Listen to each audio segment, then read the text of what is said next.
Hi guys, magandang umaga o magandang gabi saan man kayong lupalop naruroon.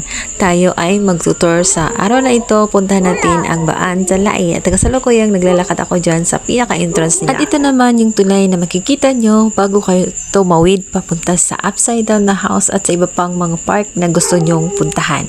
Napakaganda ng tulay at medyo mahaba po siya guys. Kaya lang kung may phobia kayo sa matataas ay medyo mangangamba kayo.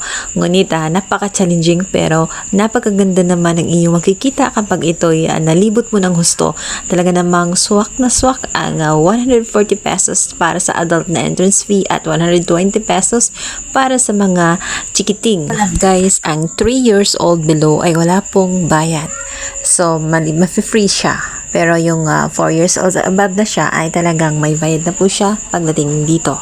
So, ayun yung makikita nyo guys. Ayan, may bike siya. At ito naman yung hagdan na ito ay papunta na sa upside down na house. Yung upside down na house ay pwede nyo pong ikutin kasi pwede lang po siyang pasukin sa loob at talagang i-explore nyo. Talaga namang mamamangha ka ng gusto dahil nga sa nakabaligtad ang lahat.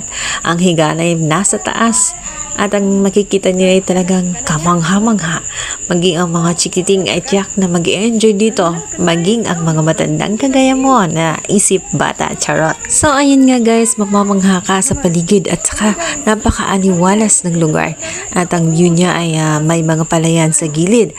At mahangin siya kahit na sabihin mong mainit yung panahon ay hindi mo ramdam dahil naman sa ganda ng view na talagang mag-e-enjoy ka ng husto. Mga sandaling yan guys ay atat na yung pamangkin ko na gusto nang umuwi dahil kami nag-aantay sa amin sa labas. Sabi ko, iikot mo na kami at i-enjoy mo na namin dahil minsan nga lang makapasok at sayang naman yung entrance fee kung lalabas ka agad at hindi mo pa nalibot ng husto. Yung side na ito guys ay may nakabitin sa taas na car at ang paligid niya, tingnan nyo naman yun guys, ang ganda-ganda na may palaya na view. Hindi pa nga lang siya tumubo pero yan po ay naka-ready na para maging seedlings. Kaya naman guys, kung hindi na pa ito napupuntahan ay puntahan nyo na. Tiyak na mag-e-enjoy kayo dito dahil sa paligid dahil talaga namang ang ganda-ganda guys. At hindi lang yan guys, marami pa yung makikita nyo sa labas na napakaganda din na parang namamasyal ka sa ibang lugar. Nakakamangha naman talaga itong higa nila guys na nakabaligtad kaya sinubukan ko yung i-touch nga guys. Talaga namang malambot. At ito namang kanilang CR na nakabaligtad din.